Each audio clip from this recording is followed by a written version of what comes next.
नमस्कार दोस्तों, एक नई लर्निंग के साथ हाजिर हूँ और आज की स्टॉक लर्निंग में हम लोग समझने की कोशिश करेंगे गुड लक को लेकर। गुड लक नाम तो बड़ा अच्छा लगता है, यूनिक लगता है। 37 साल के एक्सपीरियंस रही कंपनी को। कैपेसिटी की बात कहती है 3,64,000 मीट्रिक टन पर एनम की बात कैपेसिटी की बात करती है। 6 प्लांट्स हैं कंपनी के पास। 6 वर्टिकल्स की बात करते हैं। 100 कंट्रीज एक्सपोर्ट की बात की। इसके अलावा कहती है कि टर्नओवर की बात उन्होंने कहा था। इसके अलावा वर्कफ़ोर्स 4,000 से ज़्यादा इनके पास एम्प्लॉयी की बात कहती है, जो यहाँ पे जॉब करती है।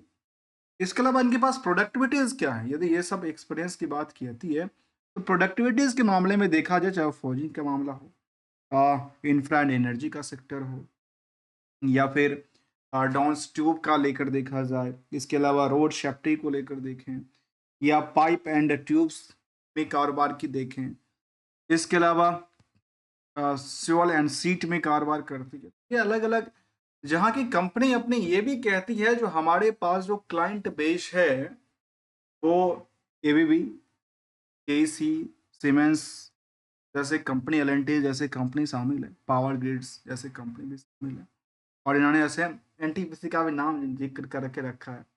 जीएमआर की बात करें, या टीवीएम ये की बात करें, रिलायंस इंडस्ट्रीज़ की बात करें, तोशिबा की बात करें, ये राइट्स की बात, जो जितनी बड़ी इंडस्ट्रीज़ हैं इंडिया के अंदर, उनको कहती है कि हम क्या करते हैं, इनको इस सप्लाई देते हैं अपनी प्रोडक्टिविटीज़, या उनको उनके साथ मेरा कामकाज होता है।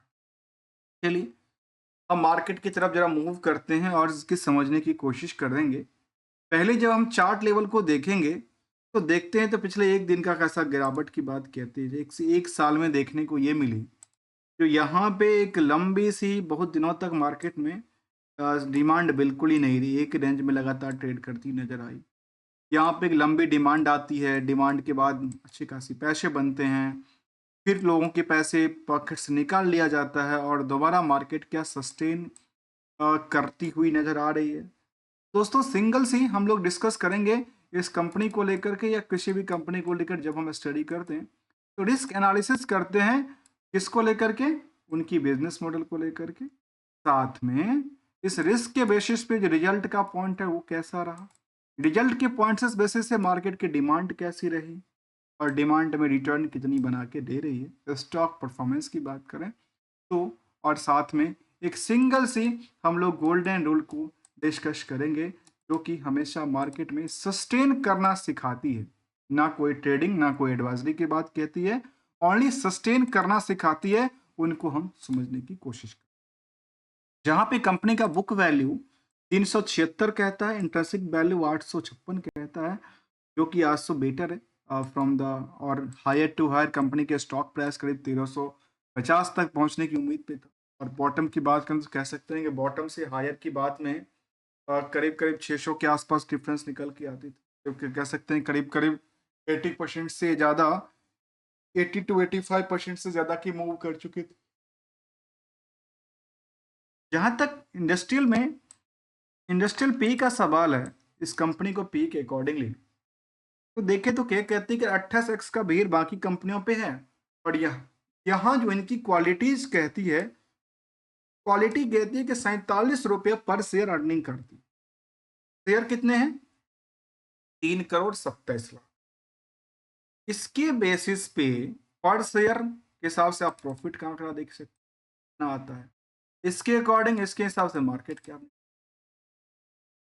इसके अकॉर्डिंग देखें तो स्टॉक का पी निकल के आ गया, और पी ये दिखाता है कि मार्केट में इस अर्निंग पर शेयर के बेसिस पे कितनी डिमांड बनती है, या कितनी डिमांड नहीं है।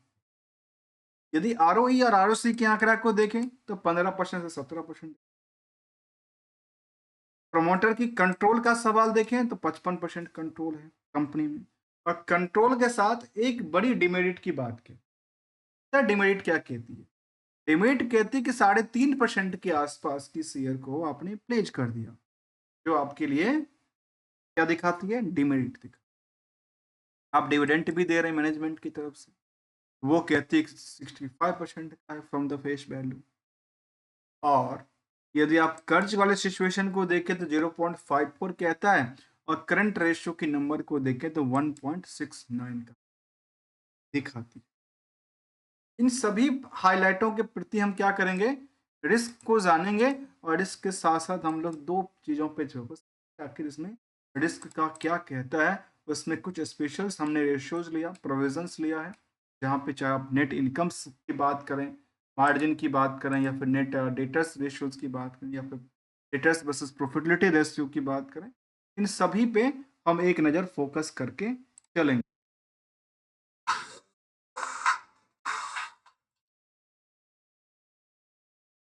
इन्होंने अपनी पीपीटी मेंशन करके रखा है, जहाँ पे इनके पास पीपीटी है कंपनी की वेबसाइट्स पे, इनकी प्रोजेक्टेड को लेकर के, इनकी कामकाज को लेकर के। आइए इसकी हम फाइनेंशियल सिचुएशन को जरा समझने की कोशिश करते हैं। और सितंबर तक की डेटाबेस में कंपनी का खुद का भी कारोबार है, जो कि 976 करोड़ की टर्नओवर क्रिएट करती है। और ओवरऑल कारोबार में देखा गया कि सेम फिगर आउट है, मतलब कंपनी के पास कोई ज़्यादा सब्सिडी है नहीं, यदि है तो काम करती नहीं। ठीक है। और इनमें ट्रेंडिंग वेव भी कुछ कहता होगा। और ट्रेंडिंग क्या कहता है, देखिए ट्रेंडिंग को हम देखें पहले, तो ट्रेंडिंग कहता है कि इनका जो ग्राफ लेवल था वो लगातार धीरे धीरे करके बढ़ती जा रही है, जहाँ पे 9% तक की, 10% तक की इनकम प्रॉफिटेबिलिटी सेल्स की बात की थी, रिवेन्यू को लेकर के, और बाकी सारे चीज़ों में इन्होंने ग्रोथ को दर्ज करती हुई नजर आई। इसी चीज को हम यहाँ पे नंबर में देखें तो 976 करोड़ तक की टर्नओवर क्रिएट कर रही है। आने वाले समय में ऐसा लगता है कि जिस हिसाब से इसका परफॉर्मेंस लगातार वृद्धि दर्ज करती है, 1000 करोड़ उससे ज्यादा पहुंच जाएगी अगले क्वार्टर के बेसिस में। इसमें कंपनी प्रॉफिट भी अच्छी खासी क्रिएट कर रही है। प्रॉफिट में एक बड़ा पार्ट जो है ना, वो अदर सोर्स ऑफ इनकम का बनता है। फिलहाल की बात करूं, प्रॉफिट के अंदर एक बड़ा पार्ट अदर इनकम बनता है, और जितना है उतना शायद इनका जो इंटरेस्ट की वर्डन है वो एडजस्टमेंट नहीं हो पा। एक बार तो यहाँ हो भी जाए, लेकिन ओवरऑल नहीं हो पा।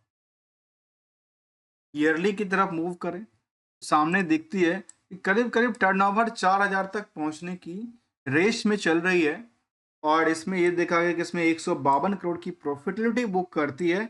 इस 152 करोड़ की प्रॉफिटेबिलिटी में कंपनी के पास अदर सोर्स ऑफ पार्ट करीब 33 करोड़ कहता है, और इंटरेस्ट की बर्डन 75 करोड़।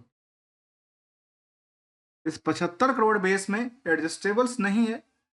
ये होता तो शायद रिजल्ट की पॉइंट और बेटर हो सकता था, लेकिन जैसे हम रिस्क एनालिसिस को देखें तो केवल 1 महीने के रिस्क को बात की थी, उसमें बड़ी ऐसी नहीं थी।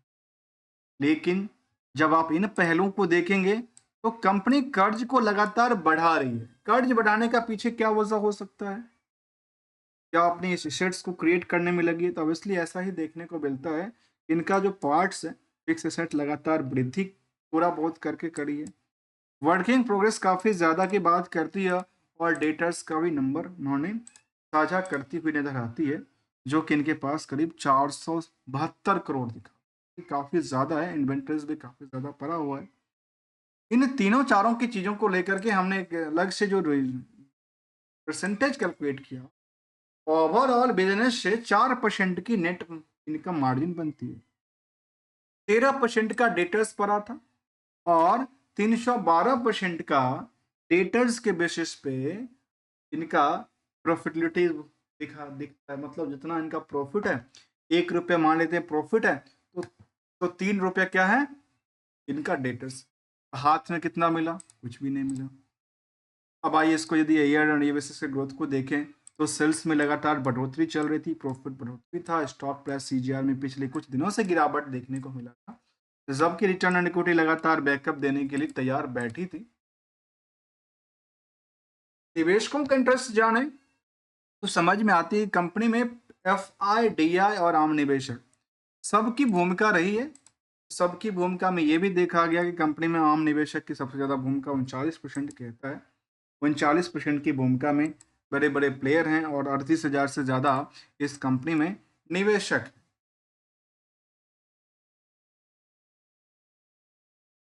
इसके अलावा यदि हम पीयर्स को आंकड़ा करके देखें तो पीयर्स में निकल के आती है कि जो रत्ना मनी है, शारदा एनर्जी है, इस तरह की कंपनी को शामिल किया गया है। और भले कभी बार मार्केट चलती है आयरन और स्टील प्रोडक्ट को लेकर के, इसमें मार्केट भी देखा जाता है, इंटरनेशनल मार्केट भी देखा जाता है, कहाँ पे कौन सी रेट चल रही है, कैसी चीज़ें चल रही है। इसके अलावा बात करें तो कंपनी अपने निवेशकों के बारे में डिविडेंड की पार्ट भी लगातार कुछ न कुछ पे आउट करती रही है। रिजर्व के स्टैंडअलोन डेटा कंपनी का ओवरऑल डेटा में सेल्स बढ़ी थी, ऑपरेटिंग प्रॉफिट घटा नियर अबाउट बढ़ी थी, और नेट प्रॉफिट मार्जिन में लगातार वृद्धि दर्ज करता है। ये इन सब को चीज़ों को लेकर क्यू ऑन क्यू बेसिस में बेटर रिजल्ट की बात उन्होंने कहा। जबकि डिमांडेबल की बात करें स्टॉक में, तो पिछले 2 साल से पहले डिमांड बन रही थी, लेकिन उससे पहले डिमांड नहीं चल रही थी। अभी लगातार इसमें बिकवाली का प्रेशर था, और कुछ अच्छी बातें नहीं भी शामिल है जिनको देखा और समझा जा सकता है। सिंगल गोल्डन रूल कहता है कि जब भी आप देखते हैं तो टर्म को आप देखिए, आप टारगेट को देखिए, शॉर्ट टर्म देखते हैं, लॉन्ग टर्म देखते हैं, क्योंकि लॉन्ग टर्म और शॉर्ट टर्म में काफी कंपेयर करने के टाइम भी दिखा सकते, कई बार प्रॉफिट बुकिंग चलती रहती है, कई बार लगातार खरीदारी का मौका मिलता बनती जाती है। गोल्डन रूल हमेशा यही कहता है, और समझने की कोशिश करते हैं। मिलेंगे कुछ नए स्टडी के साथ, तब तक के लिए enjoy and thank you so much for joining here.